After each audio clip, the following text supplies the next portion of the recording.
자, 안녕하세요. 오해 책방입니다. 오늘 문화재에 숨은 신비한 동물 사전의 저자 김용덕 작가님 모셨습니다. 안녕하세요, 네, 작가님. 안녕하십니까.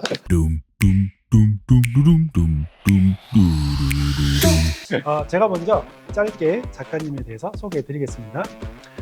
울산 대곡박물관, 국립경주박물관 연구원, 통도사, 옥천사, 송보박물관, 안면도 자연사박물관 학예연구사로 재직하셨고요. 현재 한국전통예술연구원 선임연구원과 문화유산 칼럼 작가로 활동하고 계십니다. 미술은 곧 역사를 표방하는 매개체라는 모토로 문화유산 강의와 집필 활동을 하고 계십니다. 신비한 동물 유적과 유물이 있다면 전국 곳곳 어디라도 동해 번쩍 서해 번쩍 달려가고 계시는 미술사학계의 기이나 김용덕 작가님이시네요. 아유, 감사합니다. 아유, 너무 좋게. 마음에 드시나요? 네, 아유, 너무 마음에 듭니다. 첫 질문이니까요. 예. 좀 가볍게 네. 표지 디자인에 대해서 좀 여쭤보고 싶은데요. 아, 네. 이게 이제 검은색이었으면 나전칠기였을 네. 것이고 이게 자개 문양 맞습니다. 맞죠? 자개 문양. 네. 와, 이게 책이 굉장히 격조 있다는 생각이 듭니다. 그리고 표지 보고 사셨다는 네. 분들도 아, 가끔 그래요? 계십니다. 이거 디자인할 때 작가님의 바람이 좀 많이 예, 많이 있었나요? 있었습니다.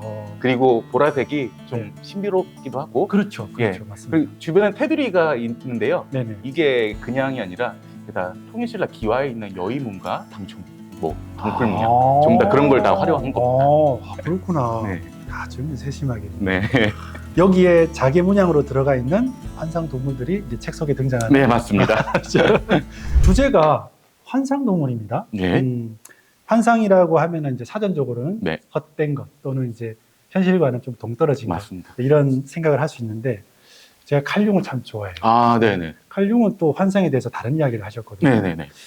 환상도 하나의 사실이다. 네. 거기에는 미래의 길을 알려주는 정보가 가득 들어있다라는 얘기를 했는데 이제 미술사에서 이 환상 또는 상상 동물은 어떤 개념인지 또 실제 이제 작가님께서 여러 문화재를 만나면서 개인적으로 느끼는 생각은 어떤 건지 좀 궁금합니다.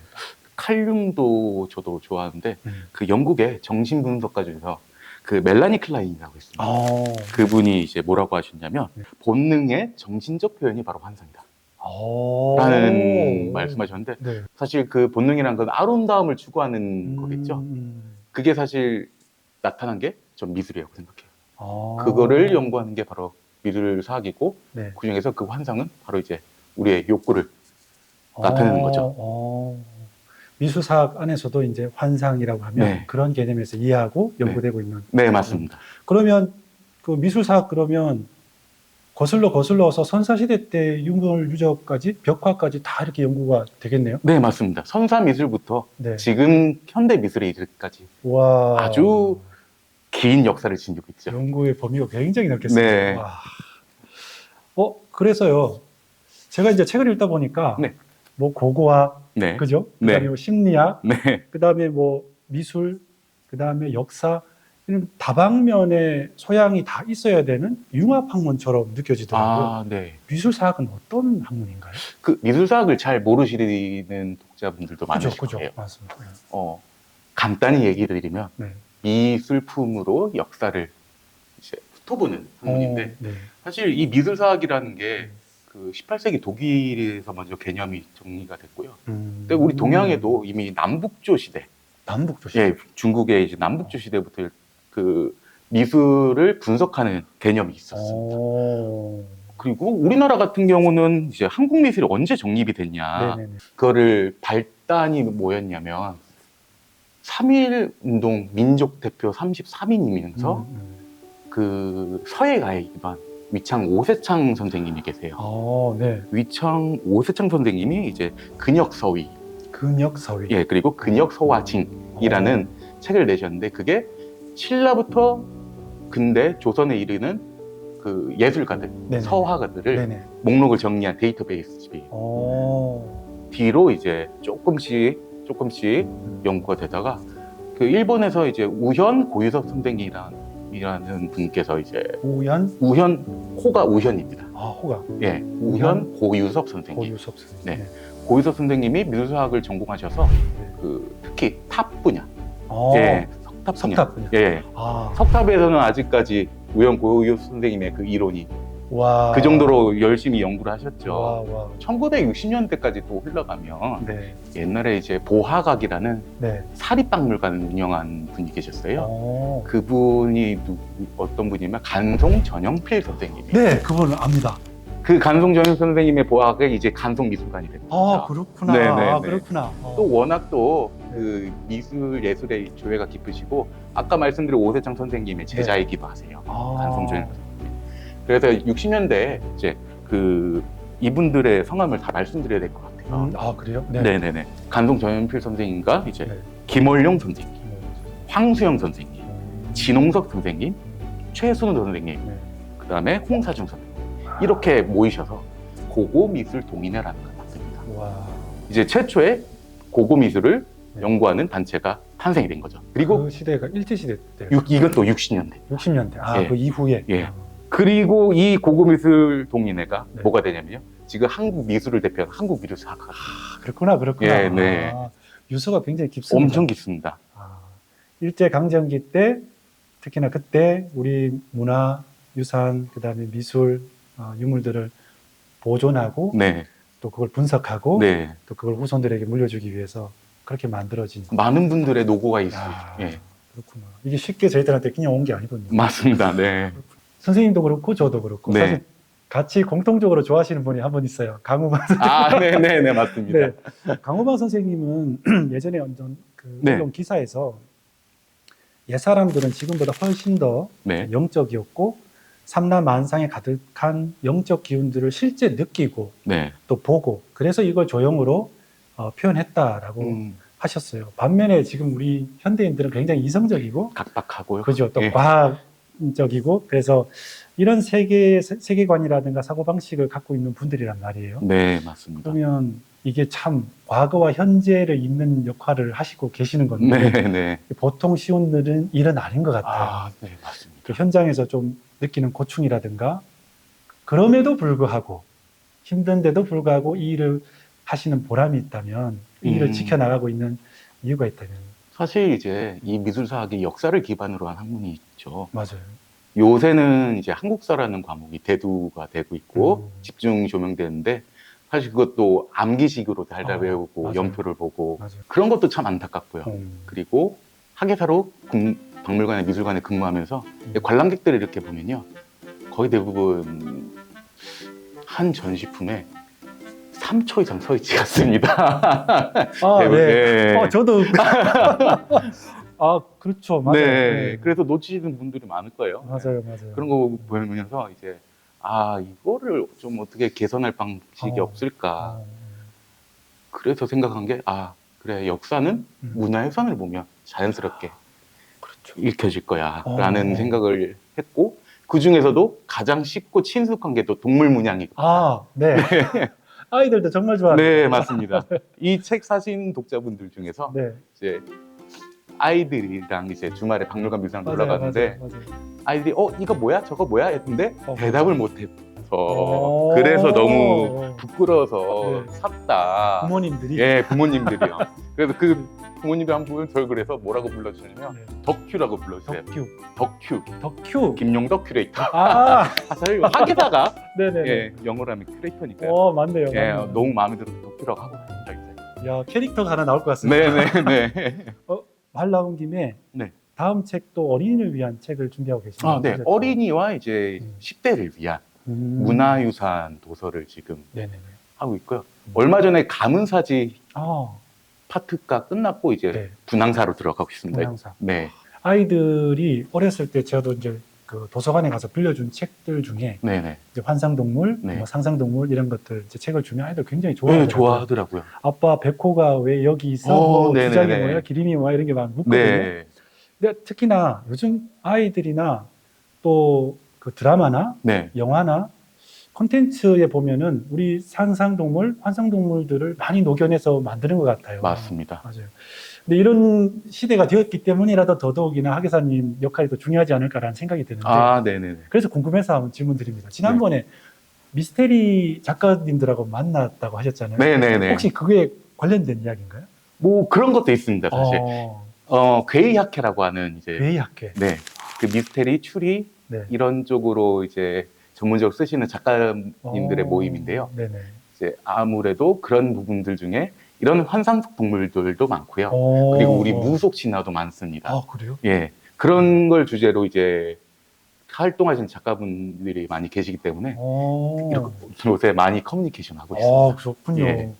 그런, 혹시 그러면 작가님께서 여러 이제 환상동물 중에 네네네.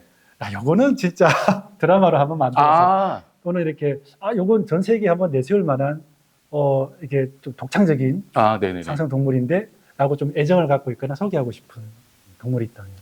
사실 대표적으로 뭐가 네. 있었냐면요. 지금까지 우리나라 고유의 혹은 이제 전설 속 동물을 소개한 콘텐츠가 디워가 있죠. 디워. 디버. 예, 심영래 감독의 디워. 네, 맞습니다. 그게 이무기를 주제로 한 거고요. 맞아요, 맞아요. 그리고 여수의 검은도라는 섬에 가면요. 네. 인어에 대한 전설이 있습니다. 그래요? 네. 신직기라고 하는 이제 방언인데, 옛날 방언인데, 하얗다라는 뜻을 가지고 있는 인어 방언을 이제 소재로 해서 그게 아마 2016년이었나요? 그 웹드라마가 국제상을 받았어요. 그래요? 네. 전혀 모르고 있었습니다. 네. 그래서 이런 주제들이 많이 이제 알려지기 시작했는데, 네. 저는 굳이 한 가지를 고르자면, 저는 화상어, 이 책에 있는 화상어를 한번 생각을 하고 싶네요. 네. 인어 종류인 거죠, 화상어면. 네. 인어 같지만 이제 머리는 사람이고, 사람이고. 민머리란 스님머리.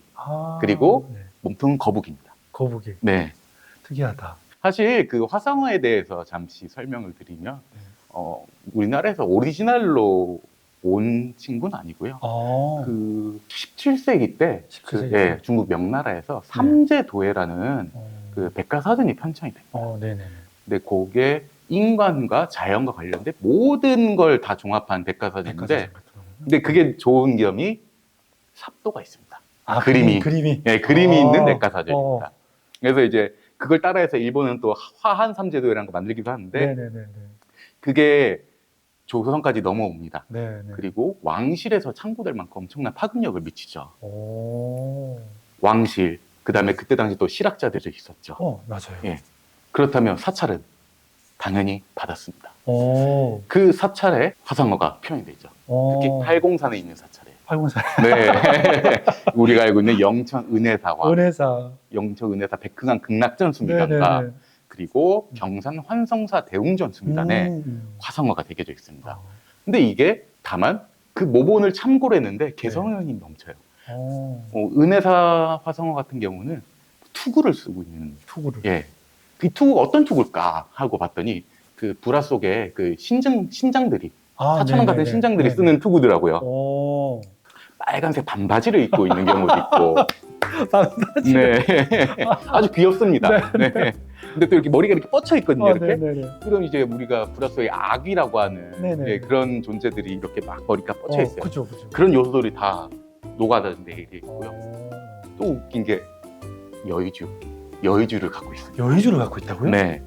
보주 여의주인데 와. 뭐 하나를 가지고 있는 친구가 있고요. 네. 아예 대접에다가 잔뜩 쌓은 그런 친구도 있는데, 결국 그 여의주라는 게 자기 게 아니라 이걸 이제 부처님에다 바친다. 부처님께 바친다. 네, 구도 혹은 공양 이런 뜻을 가지고 있는 거죠. 여의주가 말 그대로 내 뜻을 다 이렇게 이루어진다. 이루어지는 거잖아요. 여의봉이 그래서 나온 거죠. 그럼 보주 여의주를 부처님께 바치고 또 부처님은 그걸 또 모든 중생들에게 이렇게 나눠주고.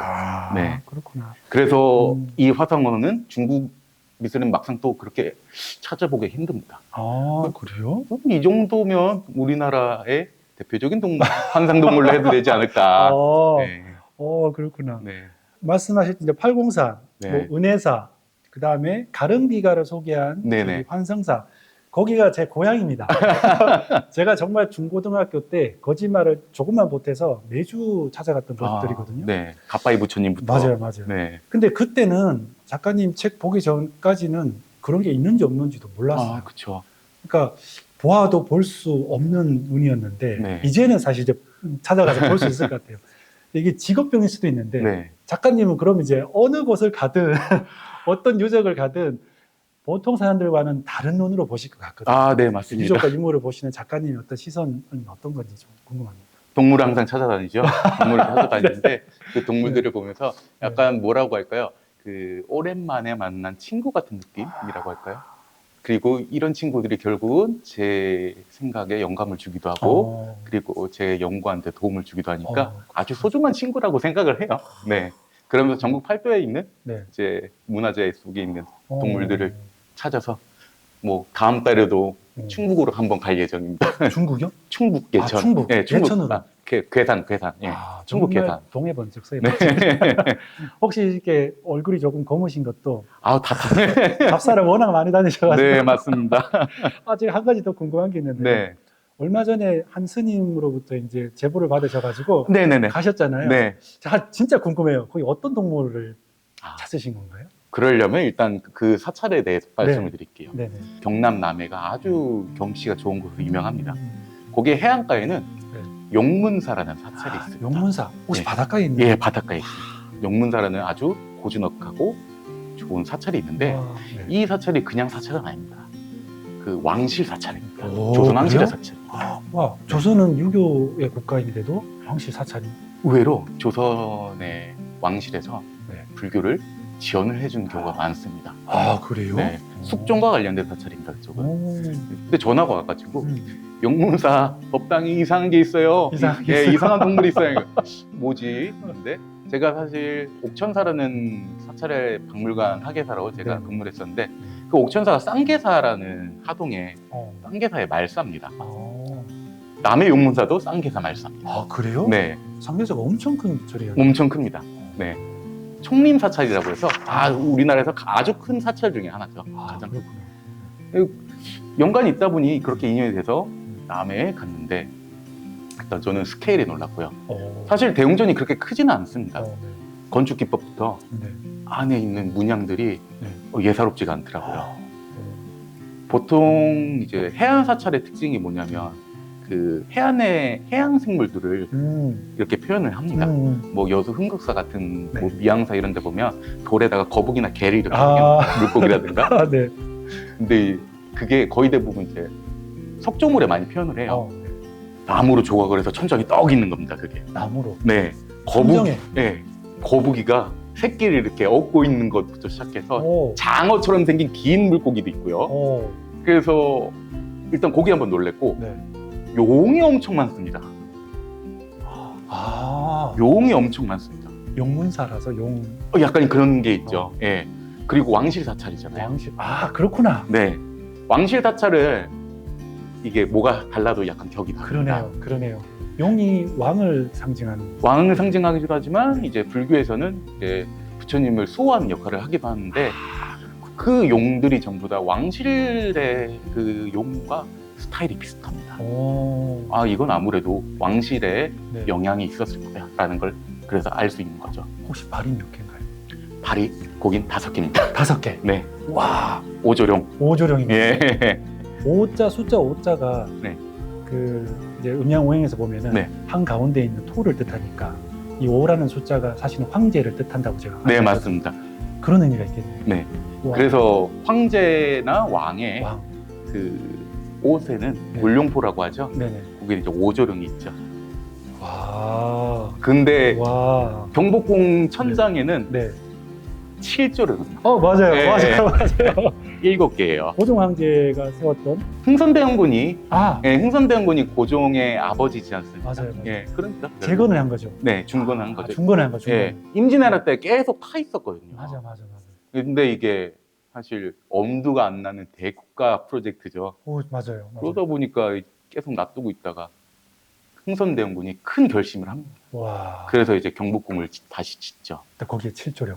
그만큼 자기 아들에 대한 애정 혹은 이제 왕권의 확립을 위해서. 근데 이제 그런 스타일의 용들이 남해 용문사에 있었고요. 그리고 그 뿔이 하나밖에 없길래 저도 처음에 기린인 줄 알았어요. 뿔이 있다고요? 네. 뿔이 원래 2개잖아요. 기린은 근데 뿔이 하나이기 때문에 기린이라는 동물 일각두라는 별명이 있거든요. 유니콘이죠. 동양의 유니콘인데 뿔이 하나 있길래 이게 혹시 기린인가? 왜냐면 이제 사찰에 기린이 있어요. 네, 뭐 벽화로도 있고 수미단에도 있는데 예전에 네. 이 뿔이 하나가 떨어졌었나 봐요.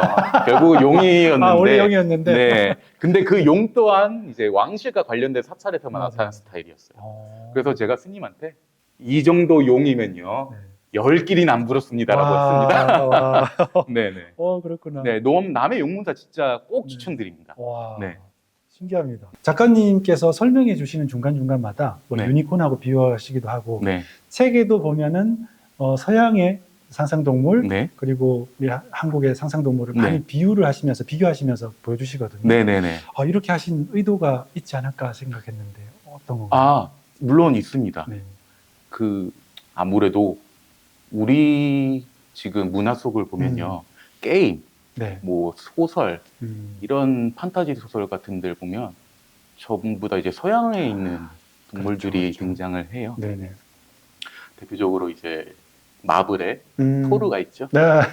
마블의 토르는 알지만 네. 우리 계신 분들은 대부분 내공신은 모릅니다. 맞아요. 예. 모릅니다. 그러니까 이런 식으로 네. 비교를 하면서 음. 사람들한테 친숙하게 다가가기도 하고 음. 얘네만 있는 게 아니라 우리도 있다. 네. 예, 또 우리 거지 않습니까? 그렇죠. 네. 그래서 이렇게 서양과 그리고 동양이 결국은 다 같이 문화가 거의 동일했다는 거를 또 알려주는 겨 그리고 뭐 쉽게 다가갈 수 있게 그러려고 이제 많이 비교를 했죠. 동서양의 문화가 그대로 들어가서 도상이라든가 네. 또는 상상동물을 보면은 동양과 서양의 문화가 공통점이 있다는. 많습니다.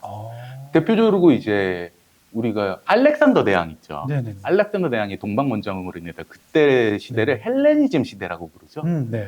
이제 인도까지 정복을 합니다. 네. 알렉산더 대왕이. 네. 그래서 이제 불상이 탄생하는데 그게 지금 뭐 파키스탄, 아프가니스탄 그 서부 지역의 간다라 지역이에요. 간다라 지역의 부처님 불상을 보면요. 파마 머리를 하고 있습니다. 그리스 로마처럼. 네. 파마 머리를 한 네. 부처님. 그리고 그리스 신들이 입는 네. 법의를 입고 있습니다. 이렇게 드레스 같은. 네. 그런 게 전부 다 문화가 이렇게 서로 교류. 네, 교류한 거죠. 우리 한국의 문화가 있었다면 불교가 들어오고 또는 유교가 들어오고 또는 뭐 저기 아랍의 문화가 네. 들어오면서 원래 고유한 문화가 습합이 되기도 하고 네. 또는 교기가 되기도 하면서 그게 어떤 양식이라든가 위상이 좀 달라지기도 하잖아요. 네네네. 대표적으로 이제 그런 예시가 있다면 좀 설명해 주시면. 뭐 그렇기도 하지만 성격이 좀 바뀐 부분도 있죠. 성격도 바뀌고. 네. 그 아까 말씀드린 내공신을 한번 소개를 시켜주죠. 네네네. 내공신이 벼락과 천둥을 관장하는 신입니다. 네. 춘추 전국시대부터 일단 네. 먼저 등장을 했는데 네. 이제 불교에 들어오죠. 이제 불본행직경에 보면 근데 이 내공신을 어떻게 표현했냐면요. 경전에 보면 천둥과 뭐 우박과 돌멩이를 이제 보리수에 뿌렸다라고 돼 있습니다. 그거는 결국 부처님을 공격을 한 거죠. 공격을. 네. 어머나. 팔상도라는 작품이 가장 대표적인데요. 네네. 팔상도란 그 석가모니 부처의 삶을 8가지로 표현한 네네. 불화입니다. 네네네. 이제 그 불화에 보면 여러 가지 장면 중에 수하항마라는 하항마 나무 숫자에 아래하 나무 나무 아래에서 네. 항만에 이제 네. 악마들이 이제 네. 그 장면인데 거기 보면 17세기 초반 이제 대표적으로 하동 쌍계사 팔상도가 있죠. 수하항마상을 보면요. 네. 내공신이 이제 같이 다니는 전모라는 번개의 또 신이 있어요. 네네네. 보리수로에 이제 막 번개랑 이런 걸 막 다 던지는 표현이 되어 있습니다. 그 팔상도에 등장하는 악마, 마왕, 파순이라는 것 같이 이제 석가모니 부처를 공격한다는 뜻이죠. 네네네. 근데 이제 1775년 정도, 18세기 후반에 통도사, 양산 통도사, 영산전 팔상도에는 이 내공신이 아예 성격이 다르게 변합니다. 그래요? 아까는 보리수를 향해서 던졌다고 했잖아요. 네네. 번개랑 이런 걸. 사실 그건 결국 불교 경전에 있는 내용을 그대로 표현한 거죠. 맞아요. 근데 통수와 팔상도를 보면요. 그리고 국립 중앙박물관에 소장된 또 비슷한 식의 팔상도를 보면요. 번개를 악마부리한테 이렇게 쏘고 있어요. 반대로요? 네. 네. 결국 이제 부처님을 보호하는 존재로 이제 바뀌는 거죠. 네. 이게 왜 그럴까? 네. 물론 이제 불화라는 미술 주제는 경전에 의거해서 그리기 때문에 그 모습을 충실해야 되는 부분도 있지만 그렇겠죠. 이걸 그린 분들이 스님이시니까 이 스님들의 불심에서 나온 게 아닐까라는 생각입니다. 그런 내공신마저 네. 이제 부처님의 가호에 또 가르침에 교화가 되고. 그렇죠. 교화가 된 거죠. 오히려 이제 부처님의 가르침을 보호하는 네, 맞습니다. 그런 역할을 하는. 네. 그렇게 또 변하기도 하는군요. 네. 시대에 따라서. 예, 사람들의 취향과 생각에 따라서 네. 변하죠. 네. 근데 그렇게 보면 아까 이제 미술품을 분석한다고 하셨잖아요. 네네네. 그러면 이제 그런 분석을 통해서 그 당시의 시대 상황도 좀 이해할 수 있을 것이고, 그럼요. 그걸 그린 사람의 사고 방식이라든가 네. 이런 것도 충분히 이해할 수 있는 거고. 아주 대표적인 예가 있습니다. 어, 왕실에 있습니다. 네. 광화문 익히하시고 많이 가보셨을 네네네. 겁니다. 광화문의 마스코트, 서울 특별시의 마스코트가 있죠. 해치. 예. 해치. 예. 해치. 해치, 해태. 네. 근데 이 해치를 보면요. 사자처럼 생겼죠. 예. 사실 해치는 사자가 아니라 양입니다. 양. 양요? 예. 어머나. 네네. 여러 기록들을 보면요. 네. 해치에 대한 내용이 있습니다. 네. 뿔이 하나 달린 양이다. 그렇구나. 원래 양입니다. 와. 근데 이제 미술로 들어오면서 약간 네. 용과 합쳐지는 모습을 보이긴 합니다. 아. 아무래도 그때 상황이 네. 용이 최고의 동물이니까 음. 각 동물들이 용의 요소를 갖추기 시작하긴 하거든요. 아. 우리나라 같은 경우도 네. 해치가 법과 정의를 상징하니까 맞아요, 맞아요. 그리고 이제 감찰을 하던 사원부, 네, 네. 그 사원부에 이제 흉배로 그려지기 시작해요. 네네. 실제로 서울 역사박물관에 보면 음. 해치 흉배가 남아 있고요. 법을 담당하시는 네, 분들. 법을 담당하는 약간 검찰청 같은 느낌이죠. 네. 네, 네 맞습니다. 뭐 자문한 거 없죠, 저희. 네. 네. 그렇게 계속 지속이 됐는데 음. 광화문 해치부터 네. 사자처럼 바뀌게 되는 거죠. 오. 왜 그럴까? 왜 그럴까? 왜 그럴까? 왜 그럴까? 사실 그거는 동아시아의 관념이거든요. 아. 동아시아를 대표하는 동물 중 하나가 사자입니다. 네. 그리고 인도를 대표하는 동물이기도 하고요. 네. 신라 미술에도 사자가 많이 나오죠. 네네. 사자가 부처님을 보호하는 역할도 하지만요. 네. 부처님을 상징하기도 하고요. 그리고 불교가 아니더라도 네. 입구를 지킨다는 뭔가를 지키는 의미로 많이 쓰여요. 네네네. 네. 근데 이게 왕실에서도 사실 다르진 않거든요. 음. 전주에 가면요. 네. 전주 한옥마을 아주 네네네. 이쁜 곳 가시면서 어. 경기전을 꼭 가보시죠. 가봤어요. 네. 네. 그 어진박물관도 있고요. 네네네. 맞아요. 근데 이제 경기전과 어진박물관 가는데 네. 거기에 있는 하마비는 또 잘 사람들이 관심이 없어요. 못 봤습니다. 못 봤습니다.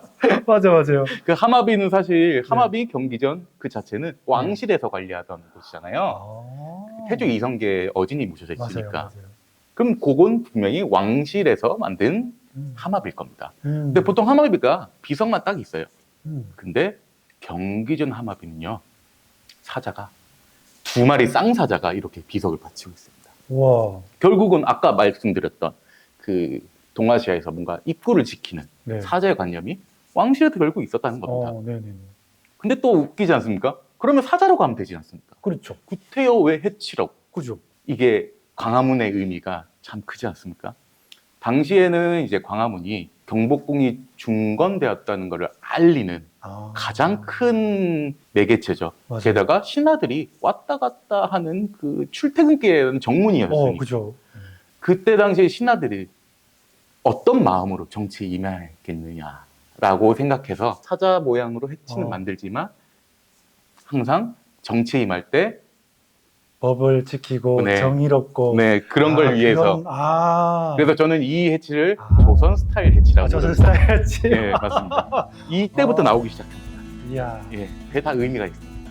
신기합니다. 네. 이야기를 듣다 보니까 네. 너무 재밌습니다. 사실 책이